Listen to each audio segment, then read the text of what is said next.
Bonsoir à toutes et à tous, de retour sur le plateau de Backseat. Bonsoir tout le monde, bienvenue.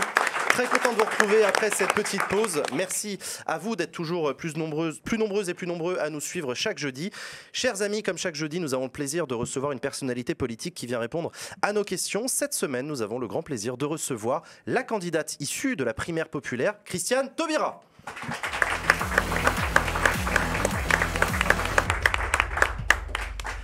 Bonsoir Christiane Taubira. Bonsoir monsieur. Merci d'avoir accepté notre invitation.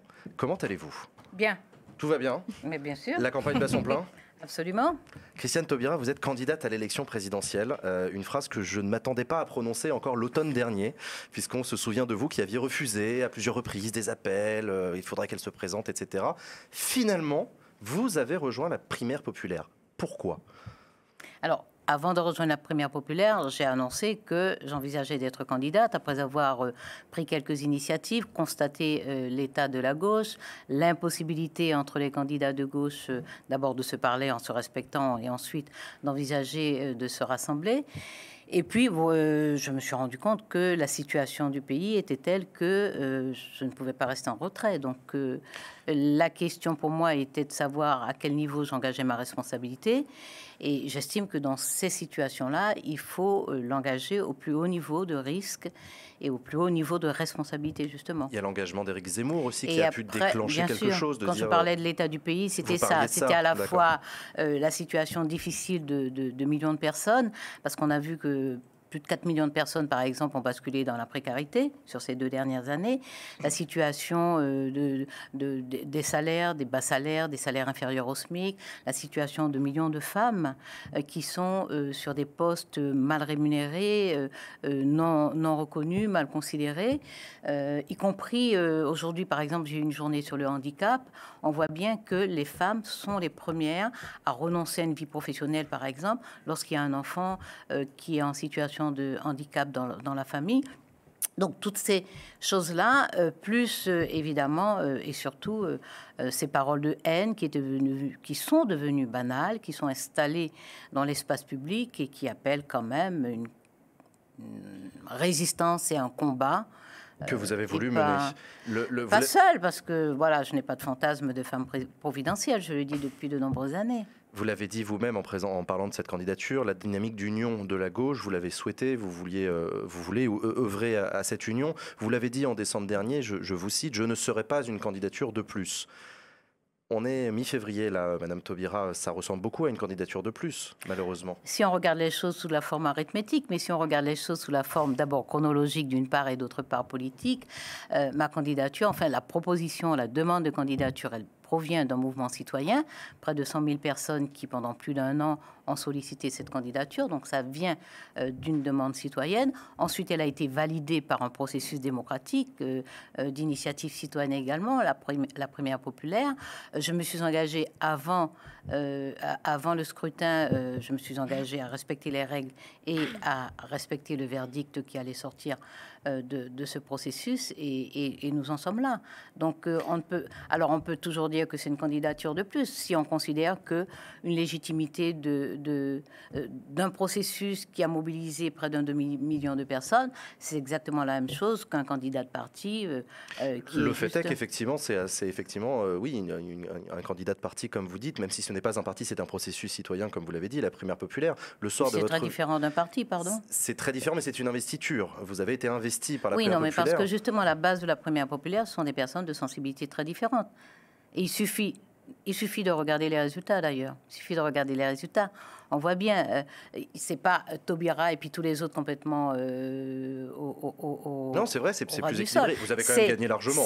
J'ai gagné largement, c'est absolument incontestable. C'est absolument incontestable.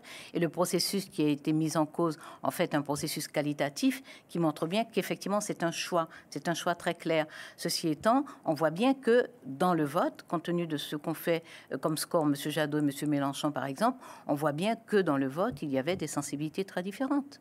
Vous avez été mandatée pour la primaire populaire pour être un petit peu l'ambassadrice de l'Union de la gauche, l'ambassadrice de cette réunion. Vous avez dit directement, je vais appeler tout le monde dès demain, etc.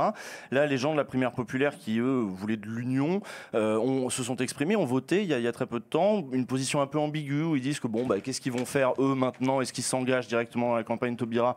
Pas tous. Il y en a qui disent finalement, je crois que ce qu'ils ont voté, c'est qu'ils allaient tous chercher des signatures pour les candidats de gauche. Aujourd'hui, le processus d'union, vous êtes encore active là-dedans ou c'est tout à fait oublié, c'est derrière et on est parti sur une candidature Taubira dans son couloir? Alors, d'abord, c'est pas dans mon couloir puisque je porte, étant donné que je viens d'expliquer qu'il y avait des sensibilités différentes, mais j'entends la question parfaitement. Ce qu'il y a, je considère, alors la question est de savoir si on s'obstine pendant 5 ans à faire l'union de la gauche à l'échelle des candidats qui, toute l'année qui vient de s'écouler, ont passé leur temps à dire oui, il faut l'union de la gauche parce que c'est la seule chance de victoire, mais venez me rejoindre. C'est ce qu'a dit chaque candidat pendant toute l'année. Donc, soit on s'obstine à vouloir faire l'union de la gauche. Moi, je l'ai fait très loyalement. J'ai dit publiquement. J'ai effectivement appelé et écrit chacun. Donc, j'ai fait le geste. Ensuite, on peut considérer que ça ne marche pas au niveau des candidats. Est-ce qu'on essaie au niveau des partis? Puisque ce sont des candidats qui émanent de partis politiques. Il y a eu des discussions, y compris après la primaire populaire, des échanges, des rencontres avec les partis politiques. Manifestement, là non plus, ça a décidé de ne pas bouger, mais de ne pas bouger d'un iota. Même pas de dire, essayons de prendre une discussion pour voir s'il est possible, au niveau de l'attitude des uns et des autres, au niveau des efforts des uns et des autres. Mais il n'y a même pas eu. Il n'y a même pas eu ça? Vous les avez eu au téléphone? Ils vous ont dit quoi, M. Jadot, Madame Pas moi, personnellement. Oui, moi, je les ai... Non. Les candidats, oui, je les ai eus. Et alors, je les ai tous eus au téléphone. Alors, non, je ne les ai pas tous eus au téléphone. Je les ai tous appelés, j'ai laissé un message à chacun, et j'ai en plus laissé un message écrit.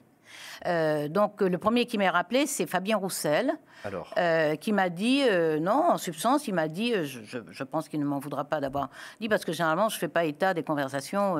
Je peux le comprendre, mais comme c'est un enjeu politique et un enjeu de rassemblement, et que publiquement, j'ai dit que j'allais écrire, je ne vais pas en parler. Donc, il m'a dit en substance qu'il avait son programme, qu'il avait son projet, qu'il avait son budget, qu'il avait tout ça, et qu'éventuellement, on peut discuter pour les législatives. Voilà en substance ce que m'a dit Fabien Roussel. Yannick Jadot m'a rappelé. Et il m'a dit qu'il était à Bastia ce jour-là et qu'il avait déjà tout dit sur le processus de la primaire populaire et sur mon éventuelle candidature, donc avant la primaire, et qu'il en restait là. Bon, d'accord. Anne Hidalgo m'a répondu par écrit et Jean-Luc Mélenchon a répondu à BFM avant de me répondre parce que il a envoyé le SMS. En fait, il n'a pas répondu à BFM avant de me répondre, mais il a envoyé le SMS, sauf que moi, j'étais en réunion. Donc, je n'ai pas vu tout de suite le message. Et, donc vous l'avez découvert à la télé. J'ai appris, j'ai appris sa réponse par BFM. Elle ne vous a pas étonné, qui est une réponse. Elle m'a étonnée dans un premier temps parce qu'elle était tellement décalée. Mais quand j'ai vu le procédé, c'est-à-dire le fait de l'envoyer à BFM, j'ai bien compris que c'était une réponse faite pour l'envoyer à BFM, pas pour me répondre à moi. D'accord. J'avais envie de revenir quand même sur un événement très important qui est 2002 pour la gauche. 2002, donc il y a 20 ans pile poil. Ça laisse un goût très amer dans la bouche des personnes de gauche quand même, cette élection. On avait plusieurs partis, beaucoup trop de partis à gauche, ce qui explique en partie notamment la défection de Lionel Jospin et l'arrivée au second tour de Jean-Marie Le Pen à l'époque. Vous, à cette époque, vous vous présentez, après avoir dit 3 fois non au PRG, vous dites finalement oui. J'ai l'impression qu'il y a l'histoire qui se répète en partie. Vous obtenez 700 000 voix, ce qui n'est pas rien, 2,73%, 32% du scrutin. Et lorsqu'on vous demande si vous vous êtes senti responsable du fait que Lionel Jospin ait perdu et de cette fragmentation du corps électoral à gauche, vous répondez non. Est-ce qu'aujourd'hui, si par exemple on peut se retrouver potentiellement face à un schéma identique que ce qu'on a connu en 2002, est-ce que vous n'avez pas le sentiment que la gauche, et vous notamment, répétez des erreurs ? Alors, moi, je ne crois pas à la répétition de l'histoire, parce que, pardon, d'expérience, de lecture, de culture, etc., je ne crois pas à la répétition mécanique de l'histoire. Donc, que 20 ans après, il y aurait la même situation, je n'y crois pas. Mais si vous permettez, parce que je crois que votre public est jeune, donc après, une partie d'entre... En tragédie d'abord, en comédie après, là, ce serait la version comédie de 2002. Oui, là, et on dit aussi que parfois, elle se répète la deuxième fois en bégayant. Donc, il y a quelques formules qui ne sont pas dénuées oui, mais néanmoins, ni de bon sens, ni d'observation. Jeune qui n'a pas connu 2002, mais vous voilà, pouvez nous raconter. Donc quelques mots si vous permettez. Pardon, vous voulez préciser votre question? Oui. Moi, dans le sentiment de cet appel à l'union, il y a quand même un constat d'échec de l'union de la gauche. Et vous faites partie, vous portez cet appel d'union. Donc est-ce que c'est pas avoir appris de vos erreurs? Mais quelle aurait été mon erreur? Je parle de la gauche dans son ensemble. Oui, pardonnez-moi. Pas vous, il faudrait d'abord que mais moi plusieurs personnes à gauche. Non, oui, non. Mais madame, je pense que ça devrait vous interroger aussi, vous. Que je sois la seule, 20 ans encore, à porter la responsabilité de l'échec de M. Jospin. C'est-à-dire qu'en politique, on considère que... J'ai pas dit que vous portiez la responsabilité. Lorsqu'une personne... Mais vous faites comme les autres, c'est-à-dire que vous m'interrogez sur le fait en me disant est-ce que je ne suis pas en train de reproduire mon erreur? Ce sont vos mots. Oui, mais c'est des questions. J'ai dit la gauche, j'ai pas dit vous particulièrement, j'ai dit la gauche. La fragmentation de la gauche, qui était une réalité en 2002, qui nous a amené vers ce que vous avez connu. Vous étiez encore mieux placé que moi à l'époque, et je ne pouvais même pas voter pour avoir connu cet échec. Je m'en doutais la jeunesse de votre visage. Et puis en plus, il y avait Chevènement qui lui-même était ministre du gouvernement juste avant et qui se présente malgré tout. Donc je ne dis pas que la responsabilité est la vôtre. C'est vraiment la oui, bien sûr. C'est pas ce que j'ai voulu savoir. Peut-être ai-je mal formulé. Je dis juste que c'était quand même un constat d'échec d'une union qui finalement a été une fragmentation et qui aujourd'hui, on cherche une union et on se rend compte qu'il y a une fragmentation. Alors, si vous permettez, je veux bien répondre. Parce que c'était pas pour être désagréable à votre endroit, à votre rencontre plutôt, parce que c'est désagréable d'être désagréable, mais c'est pas pour ça que je vous disais que l'histoire ne se répète pas. L'histoire ne se répète pas parce qu'on n'est absolument pas dans la même situation. Il y a une vingtaine d'années, c'était volontaire de la part de la gauche, et notamment de M. Jospin, de M. Hollande, etc. C'était volontaire de donner à voir la gauche plurielle. Donc, il n'y a pas eu de confrontation. Aujourd'hui, il y a une autre situation où on se rend bien compte que la fragmentation à gauche est extrêmement périlleuse et qu'il serait souhaitable que nous arrivions à nous unir. Ça, c'est la réalité, parce qu'il s'est écoulé 20 ans, qu'il y a les forces de fragmentation du pays se sont consolidées et qu'il y a un risque sérieux parce qu'on n'est plus dans un système un peu bipartisan où les choses se divisent à peu près de façon équivalente entre la droite républicaine et la gauche républicaine. On n'est plus dans ce schéma-là. Mais il y a une vingtaine d'années, c'était la gloire de la gauche d'avoir une gauche plurielle. Et effectivement, depuis 20 ans, me fait porter seule la responsabilité. Moi, déjà, par principe et par éthique, je pense que lorsqu'on a un échec en politique, on répond soit de son échec en politique.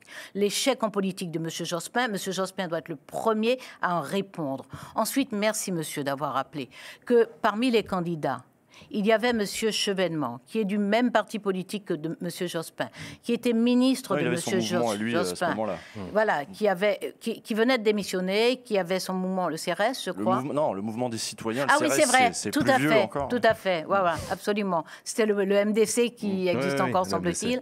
Donc voilà, M. Chevènement. M. Chevènement qui fait des déclarations. Pour battre Chirac, il me faut d'abord battre Jospin. Ça, ce sont des déclarations de campagne. D'accord? Monsieur Chevènement est aussi. Les appelait Chispin aussi. Il disait c'était bonnet blanc et blanc bonnet, etc. Absolument. Ouais. Voilà. Elle était dure, pourtant, vous êtes jeune aussi, vous. Oui, une culture historique importante. Je militais déjà. Ouais. Donc voilà, ça, personne ne lui demande de compte, personne ne lui fait d'observation, personne ne l'interroge sur il y a 20 ans. Il y avait M. Mamère pour les Verts, personne ne l'interroge. Il y avait M. Hu pour le Parti communiste, personne ne l'interroge. Mais moi, je suis seule à porter la responsabilité de cet échec.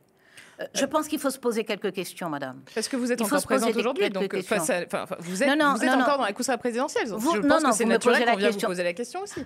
C'est normal que vous me posiez la question dans l'émission. Mais je veux dire que ça fait 20 ans qu'on ne m'interroge pas. On m'accuse. Alors, je vais vous dire... Moi, je ne triche pas avec moi-même.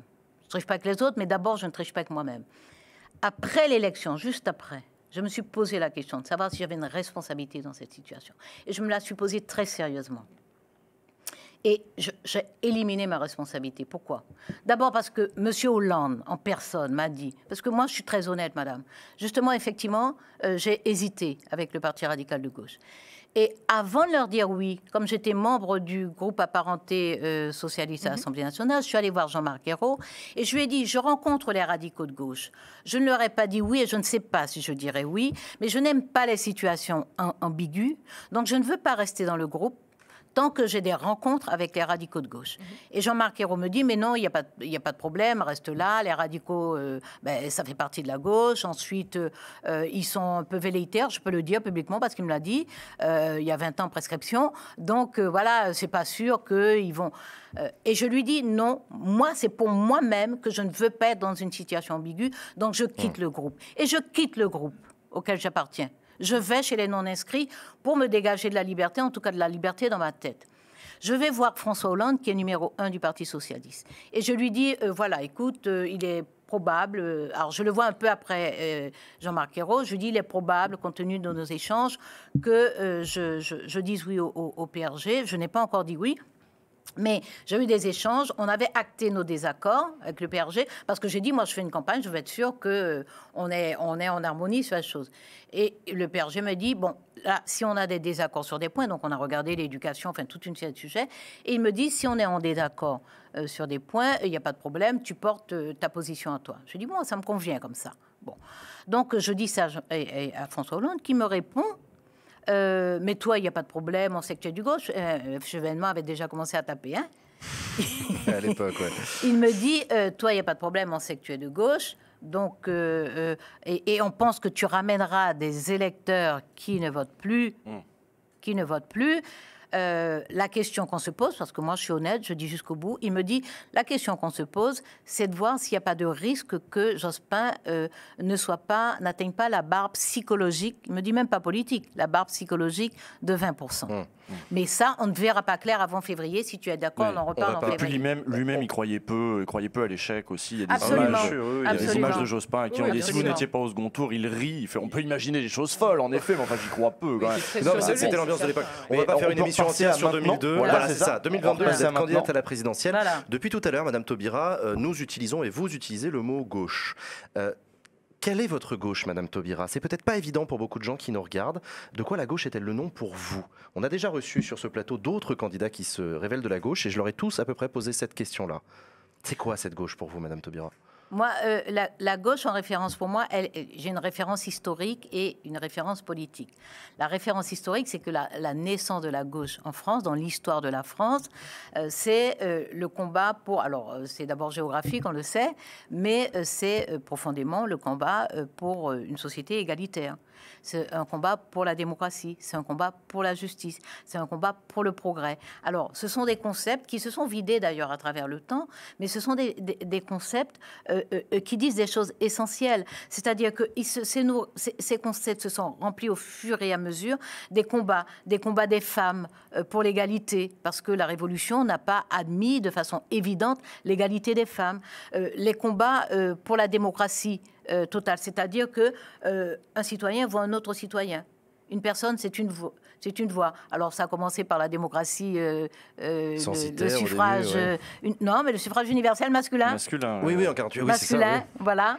Donc, mais pour moi, on a fait aussi. Oui, on a fait les deux. Mais donc, oui, cette histoire de la gauche, c'est là. Voilà. Et toute l'histoire, par exemple, l'histoire de la lutte contre le travail des enfants, l'histoire des luttes ouvrières, des coopératives ouvrières, de la transmission de l'enseignement, la création de la Ligue d'enseignement, ça vient après, l'éducation populaire, toutes ces choses-là, c'est ça la gauche pour moi, c'est-à-dire la justice sociale, l'émancipation de l'individu, et notamment du travailleur, de la travailleuse, c'est-à-dire que le travail aliénant, le travail abrutissant, le travail qui empêche son épanouissement, le fait d'être vraiment ancré, même pas ancré, mais fixé dans sa position sociale et de ne pas avoir accès à la culture, aux arts, de ne pas avoir des moments de vie, d'avoir une espérance de vie plus faible, etc. Tout ça, c'est la gauche pour moi. Je vais préciser ma question parce qu'il y a peut-être beaucoup de jeunes qui nous regardent qui n'ont pas connu, par exemple, la gauche plurielle et qui ont comme seule référence d'exercice du pouvoir national de la gauche le quinquennat de François Hollande. auquel vous avez participé et que vous avez quitté, on s'en souvient, après au moment de la déchéance de nationalité, dans un moment qui a fait se poser à beaucoup de gens la question de savoir, mais au fond, c'est quoi la gauche? Parce que quand il y a Manuel Valls, quand il y a Emmanuel Macron, quand il y a François Hollande, et puis en même temps Christiane Taubira qui s'en va, et d'autres ministres qui, pour les mêmes raisons ou des raisons proches, disent pour nous, c'est plus la gauche, ou en tout cas plus suffisamment. Voilà, peut-être beaucoup de jeunes se posent cette question-là, de dire, mais en fait, elle est où la gauche? Maintenant, c'est quoi la gauche? Mais là, maintenant, en 2022. Mais la gauche, ce sont des... Alors, il y a la gauche en tant qu'idéal, une partie de ce que je viens de décrire, mais c'est très, très incomplet. Le socle commun, voilà. Historique, c'est quand même, voilà, tout à fait, mais c'est très incomplet. Et puis, il y a la gauche du gouvernement. Et il y a...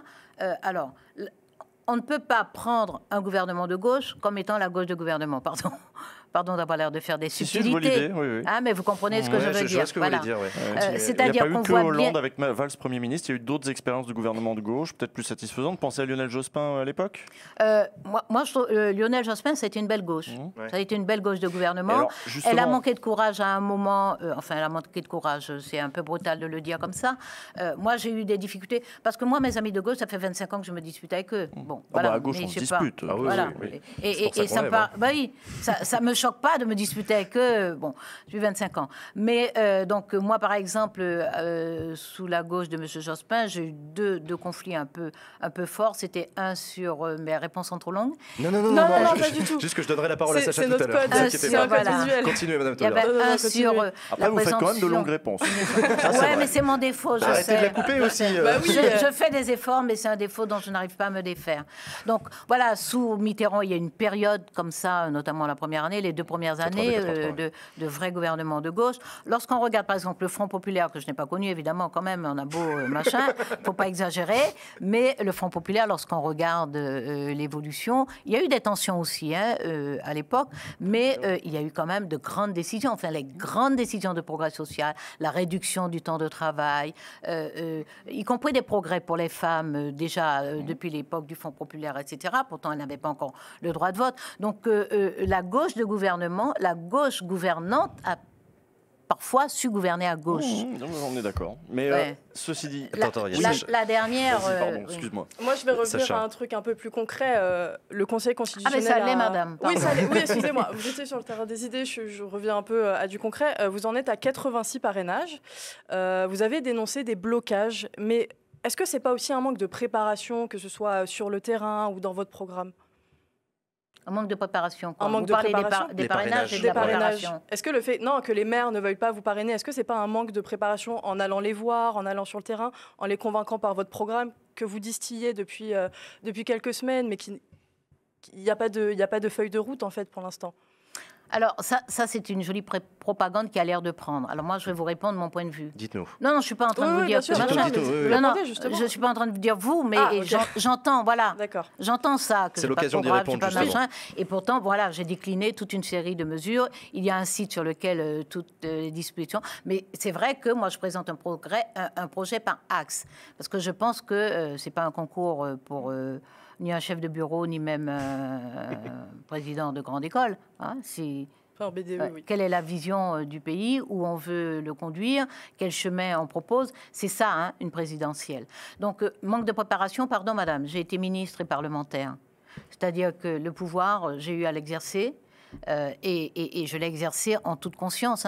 Lorsque je dis que je quitte le gouvernement, c'est parce que c'est mon rapport au pouvoir et c'est mon rapport à la responsabilité des personnalités qui sont au pouvoir et des actes que commettent et qu'accomplissent ces personnalités-là. J'étais parlementaire.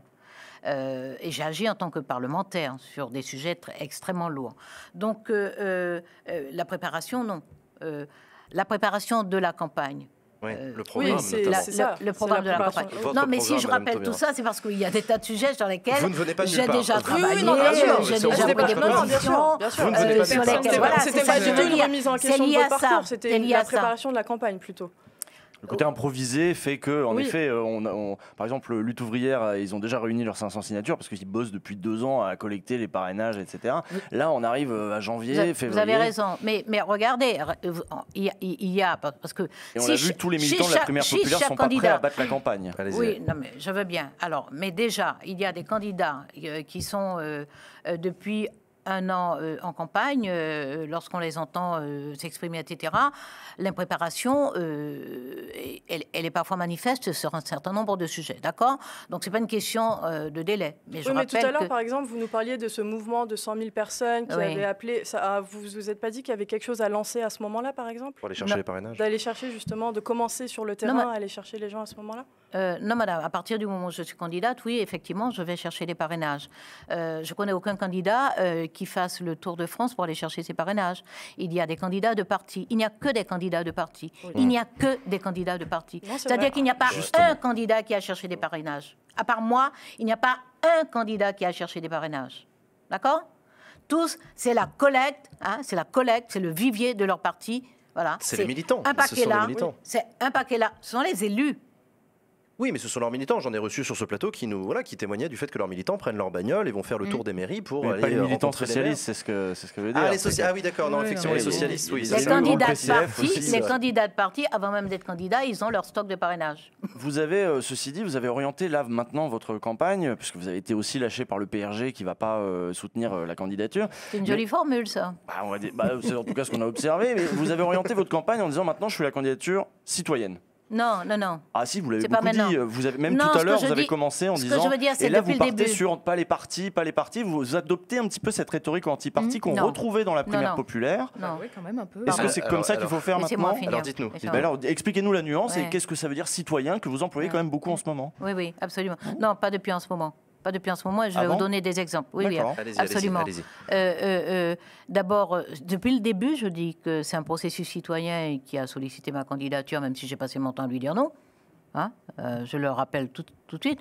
Ils sont dans la campagne maintenant. Je dis, vous l'avez bien cherché, parce que pendant plus d'1 an, vous m'avez saoulé. Bon, même si je ne vous donnais aucun signe d'encouragement. Et même plutôt le contraire. Oui, vous avez dit, ça ne vous donne aucun droit sur moi, etc. Vous avez dit le fait de me mettre dans cette primaire populaire ne vous donne aucun droit sur moi. Voilà, je vous avez dit, ça ne me lie pas, absolument. Ça ne me lie pas, d'accord. Donc voilà. Ensuite, j'ai toujours reconnu le mouvement citoyen. Je n'ai jamais été anti-parti. Et cet après-midi encore, j'avais une visio avec les collectifs Taubira. Je leur ai redit. La première fois que je les ai rencontrés en juillet, en leur disant en septembre, que ça ne me liait pas, je leur ai redit. Moi, je n'ai pas de discours anti-parti.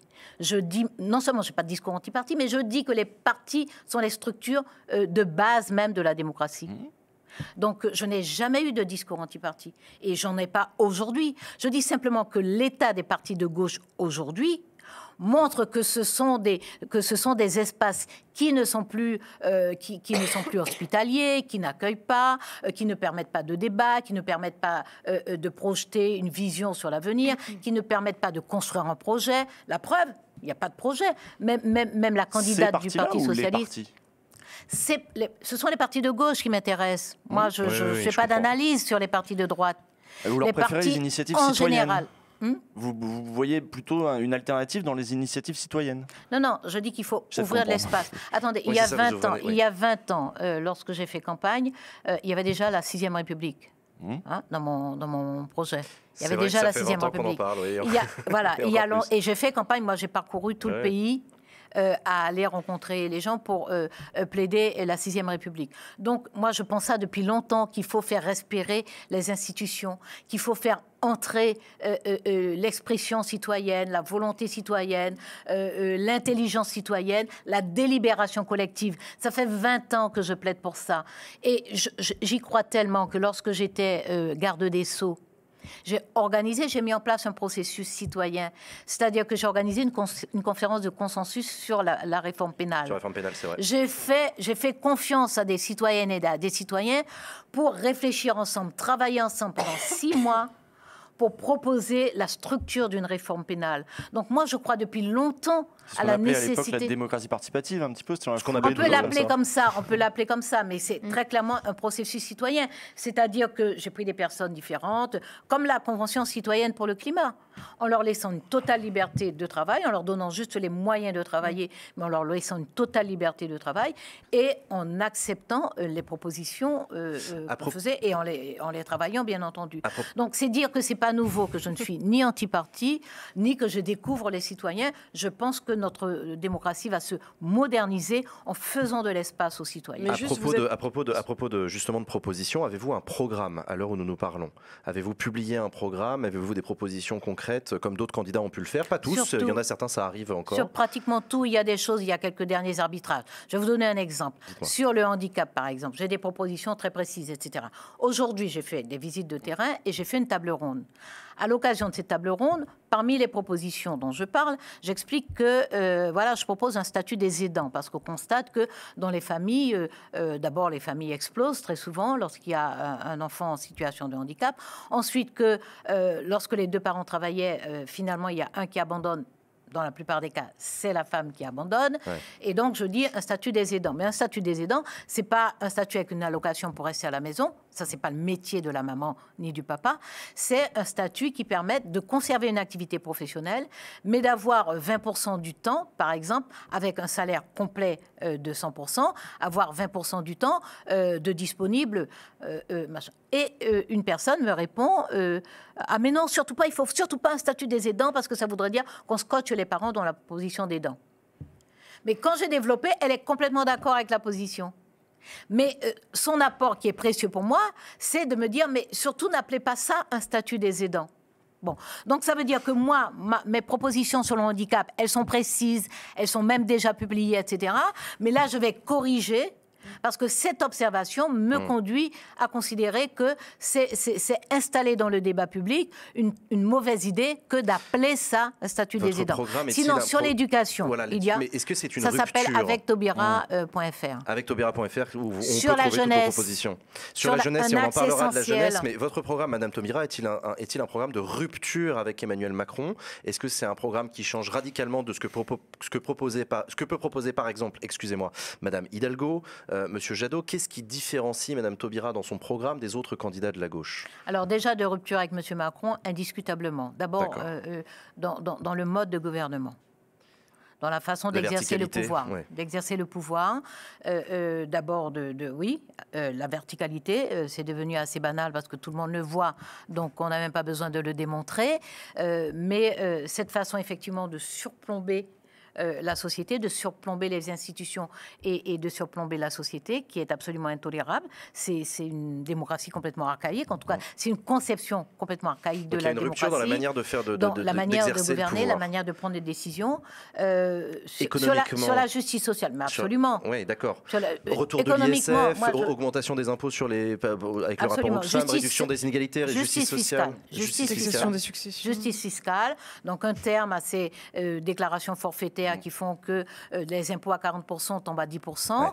Ouais. Imposition des patrimoines, à partir de 10 millions d'euros, imposition des patrimoines. Sur la transmission aussi, vous avez il y a un moment dans une interview télé... redistribution, là.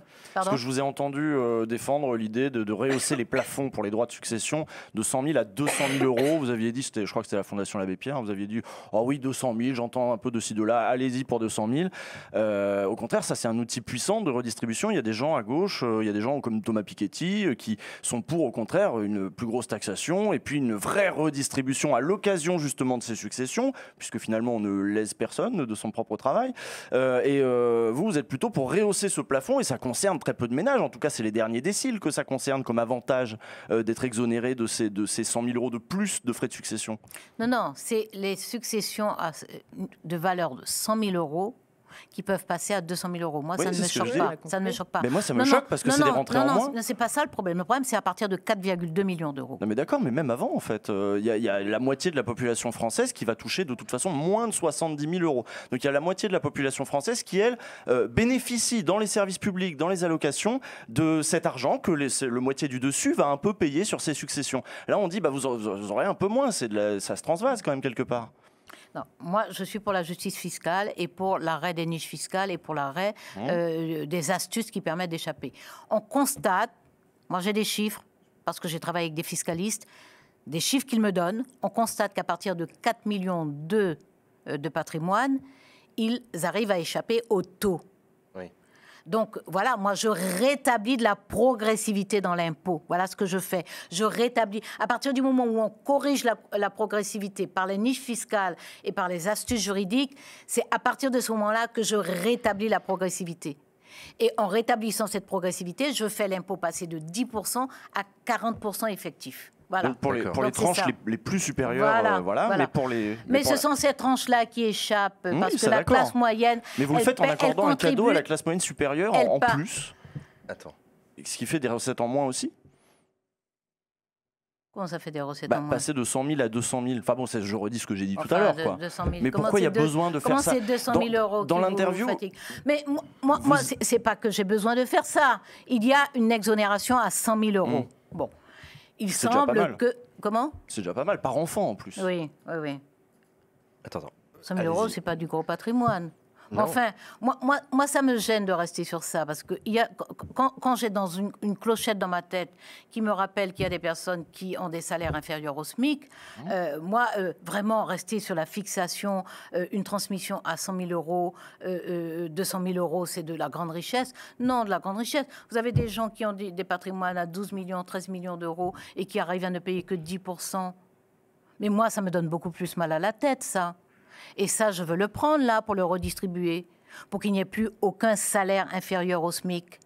Et qu'il y ait une conférence des bas salaires qui permette de rehausser les salaires et de travailler sur les échelles de salaire à l'intérieur des entreprises et qui donne du pouvoir aux représentants des personnels, des travailleuses et des travailleurs dans l'entreprise, dans les politiques des entreprises et qui fiscalise à partir de 10 millions d'euros de dividendes distribués, une taxe de 4% dessus. Et puis la taxe de 0,1% sur la spéculation. Voilà, il y a de l'argent qui, avec arrogance, échappe aux contributions. Donc, c'est lui que je vais chercher. Et j'assume d'aller le chercher. Et je dis même ce que je vais en faire. Parce que je vais permettre aux étudiants d'étudier au lieu d'être 1 sur 2 à travailler pendant leurs études. Parce que je veux rattraper les garçons et les filles qui ont échappé à tous les circuits de formation, les circuits d'emploi, les circuits d'études, pour leur donner une nouvelle chance et leur permettre de réintégrer un dispositif de formation ou de reprendre des études ou d'entrer dans un premier emploi. Donc les accompagner. Donc oui, je vais chercher cet argent-là. C'est celui-là qui m'empêche de dormir. Je vais le chercher et je sais ce que je vais en faire. Mais je ne vais pas me disperser dans aller chercher comment je vais mettre en place un nouveau dispositif. Parce que vous savez, souvent, quand on multiplie les dispositifs de prélèvements fiscaux, le principal résultat, c'est qu'en fait, ça génère des charges nouvelles. C'est-à-dire que ça génère de nouveaux coûts de prélèvement, d'utilisation, de répartition, etc. La deuxième chose, c'est que c'est la même chose. C'est vraiment les mieux lotis, les mieux dotés qui arrivent grâce à des cabinets juridiques, grâce aux niches fiscales, à échapper à ça. Sacha, une question pour vous. Vous proposez d'augmenter le SMIC à 1 400 € net. On est dans un contexte où l'inflation est assez pesante pour les Français. Jean-Luc Mélenchon, lui, par exemple, en plus d'augmenter le SMIC, il a proposé le blocage des prix. Est-ce que c'est quelque chose que vous pourriez envisager ou pas? Absolument, et ça aussi fait partie des choses que... Le blocage des prix? Oui, absolument, le blocage des prix. Sur quelle denrée, en l'occurrence? Sur quelle denrée, par exemple? Sur le pétrole, sur l'énergie, moi, sur les denrées de première nécessité. Et sur, alors après, il faut définir très exactement, mais sur le principe, sur les denrées de première nécessité et sur le carburant, parce qu'on voit bien que dans des parties importantes du territoire, le carburant, ça fait presque partie des dépenses de première nécessité. Donc oui, il y a l'article, je crois que c'est L140 du Code de commerce, qui permet effectivement de bloquer les prix. Et puis après, il faut voir, parce qu'il y a un sujet sur l'inflation. L'inflation est vraiment en train de revenir, de s'installer apparemment. Donc moi, je pense qu'il faudra étudier. Alors, je n'ai pas de proposition très précise là-dessus, parce que je crois que ça doit être étudié de façon, on est en début d'un processus, mais moi, je pense qu'il faut regarder et interroger la question de l'indexation. Parce que l'inflation est vraiment en train de grignoter le pouvoir d'achat et donc le pouvoir de vivre. Donc oui, moi je suis absolument tout à fait claire là-dessus. Moi j'ai des propositions dans tous les domaines, je répète que c'est sur le site avectaubira.fr. C'est là qu'il y a votre programme. J'ai eu la chance, parfois, l'opportunité parfois de décliner sur des thématiques, sur l'éducation j'ai pu, sur la santé j'ai pu, sur la jeunesse j'ai pu le faire, sur l'énergie j'ai eu l'occasion de le faire, et presque sur tous les sujets parce que j'ai fait des déplacements thématiques. Chaque fois que je suis sortie, je suis allée sur le terrain, je l'ai fait sur un sujet précis. Et donc là, j'ai exposé mes propositions. Et sur place, j'ai recueilli aussi dans les séances de travail ce que proposent les citoyennes et les citoyens. Léa, tu avais une question toi aussi. Oui, très courte. Il y a des bruits de couloir qui disent que vous êtes en train de négocier le perchoir avec ELV, c'est vrai? Ah, c'est court, oui. C'est très court. Question. Oui, c'est très court, mais parce que ELV est propriétaire du perchoir. Non, mais ne prenez pas en dérision cette question, qui est une vraie question. Non, mais je ne la prends pas en dérision, madame. C'est vraiment ma conception. Alors, si vous voulez que j'explicite donc cette question, la question serait, si jamais ELV remportait les élections, est-ce que vous avez effectivement négocié la possibilité d'être à la tête de l'Assemblée nationale? Si j'ai négocié, je n'ai rien négocié. Je n'ai rien négocié. Je ne négocie pas et je ne négocierai pas. Parce que moi, je respecte le processus électoral. Je respecte la démocratie, je respecte les électrices et les électeurs. Je ne négocie pas, je ne fais pas de tractation. Après, vous aviez été mandaté pour faire une forme d'union, donc c'est logique faire de faire l'union, des c'est pas négocier. C'est normal de se parler. Faire l'union, c'est pas négocier. Ah non, mais je parle pas de parler, puisque moi, j'ai dit, il y a une proposition du maire de Romainville récemment. Moi, j'ai appelé. Donc, c'est clair que je demande à parler. Il n'y a aucune discussion. Il y a 2 jours. Ne parlons encore. pas de négociation, parlons de discussion. Vous m'affirmez qu'il n'y a aucune discussion entre vous et le parti de Yannick Jadot pour éventuellement que vous obteniez le poste de président de l'Assemblée nationale dans le cadre d'une élection remportée par les Verts. Mais madame, ni dans le passé, ni dans le présent, ni dans le futur, je ne prendrai des discussions pour obtenir quelque chose. Madame. Je ne suis en quête de rien du tout. Je mène un combat parce que j'ai des convictions, madame. Je crois qu'il est irresponsable d'abord de passer par pertes et profits cette élection présidentielle. Et si j'ai un reproche à formuler à la gauche, mais j'évite de critiquer parce que je crée les conditions de la conversation. Je souhaite que nous arrivions à nous parler. Donc je crée les conditions de la conversation. Et je m'interdis de critiquer qui que ce soit. Et j'évite même de répondre aux attaques parfois extrêmement rudes qui me sont adressées, qui viennent essentiellement de la gauche. Ça pourrait avoir du sens. Vous avez été investi par un mouvement citoyen, comme vous le dites. Être à la tête de l'Assemblée nationale qui représente les citoyens avec peut-être une majorité de gauche qui serait unie, comme vous le souhaitez, ça pourrait avoir du sens. Enfin, c'est peut-être pas une négociation, mais c'est vrai que ça peut avoir du sens. Pardonnez mon entêtement, ça n'est pas mon rapport à la démocratie. Ça n'est pas mon rapport. La présidente de l'Assemblée nationale, elle se vote à l'Assemblée nationale par les parlementaires qui auront été préalablement élus par les Françaises et les Français. Moi, je ne vais pas négocier des choses comme ça. Je veux que les choses se fassent normalement. Pardon, peut-être que je suis anormale. Non, je suis absolument... Donc, il n'y aura pas, et je le dis à haute voix, je demande des rencontres, je demande des discussions, je demande que nous fassions l'effort de nous parler pour aller ensemble à la bataille, pas pour se partager quoi que ce soit. D'abord parce que rien n'appartient à personne. Rien n'appartient à personne. Et moi, je serais bien idiote d'accepter un marché de dupes, parce que ce sera un marché de dupes, que quelqu'un me propose quelque chose qui ne lui appartient pas. C'est dans la besace de personne. Est-ce qu'il y aura un bulletin Christiane Taubira le 10 avril prochain, au premier tour, quoi qu'il arrive? Alors, si vous entendez ma logique, j'assume de continuer à batailler pour le rassemblement. Et le rassemblement, je le vois se faire sur le terrain. Je sors tous les jours, pratiquement.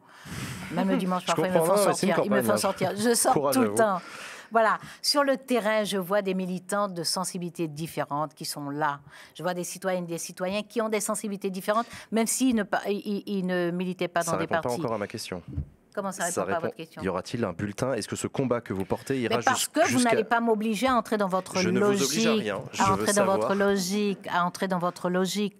Si je vous dis que je continue à me battre pour le rassemblement, quel sens ça aurait que je vous dise je me bats pour le rassemblement, mais le rassemblement, je le prends tellement pas au sérieux que de toute façon, je vous dis que de toute façon, il y aura un bulletin. Donc vous allez vous retirer. Pardonnez-moi d'être cohérent. Pardonnez-moi d'être cohérent. Non, mais je comprends, au contraire. Pardonnez-moi d'être honnête, c'est-à-dire d'avoir la probité du propos que je tiens, de la position que j'ai, de l'attitude que j'ai. Pardonnez-moi d'avoir la probité de cela. Donc vous retirez votre candidature? Là, ce soir. Là, non, c'est pas ce que vous avez dit, mais ça pourra aller jusqu'à un rassemblement qui pourrait trouver. Aller justement, la primaire populaire, son angoisse première, c'était que la gauche gagne. La primaire populaire voulait jouer la gagne. Ils le veulent toujours. Voilà, c'était ça, c'était l'idée. C'était de jouer la gagne, de pas faire ni un truc qui prépare l'avenir du parti pour plus tard, comme le fait Fabien Roussel, ni un truc qui prépare les recompositions à venir de la gauche, mais quelque chose qui veut la gagne maintenant. Ségolène Royal hier a dit, bon bah là manifestement. Si on veut de la gauche au second tour, c'est Mélenchon. Qu'est-ce que vous en pensez? Est-ce que c'est quelque chose que vous pourriez dire? Est-ce que c'est quelque chose qui est dans les cartons? Sur quel fondement je le dirais? Sur quel fondement je le dirais? Ah oui, évidemment, les intentions de vote, etc. Oui, pour moi, voilà, c'est juste les sondages. Et c'est terrible cette année, parce que je crois que c'est la première année où il y a des sondages absolument tous les jours. Et puis il y a le précédent score de Jean-Luc Mélenchon, tout de même, c'est pas juste des sondages. 19% en 2017, c'était pas mal. Non, mais je une belle base de militants, etc. Vous me demandez ce que j'en pense. Moi, ce que j'en pense, je suis dans le combat. Je suis dans le combat politique. Je fais campagne sur le terrain, je porte des idées, je porte un projet, je dis que je reste disponible sans préalable, je le dis très clairement, sans préalable, pour des discussions, pour le rassemblement, etc. Donc, tout ça, ça ne va pas non plus avec le fait de dire que, voilà, la politique, c'est un tiercé, celui qui aujourd'hui est en tête, c'est lui qu'il faut soutenir. En effet, Christiane Taubira plus Jean-Luc Mélenchon, c'est pas juste une somme, une addition, ça peut tempérer aussi des gens qui n'oseraient pas voter pour Mélenchon, et l'inverse est vrai, voilà, ça veut des gens qui se seraient dit, tiens, Taubira, c'était quand même le gouvernement Valls, elle était quand même avec Macron, et disaient, si elle est avec Mélenchon, du coup, pourquoi pas? Ça additionne, ça crée peut-être même une valeur ajoutée. C'est rigolo parce que pendant le temps du gouvernement Valls, vous vous souvenez que tous les jours, il y avait la bagarre Valls-Taubira. Oh oui, le gouvernement a été scandé par ça, la bagarre Valls-Taubira. Ouais. Mais j'entends que ces jours-ci, mon principal défaut, c'est d'être valsiste. Non, je sais pas que vous étiez pas vous. D'ailleurs, j'ai dit aussi que vous étiez au gouvernement avec Macron. Aussi.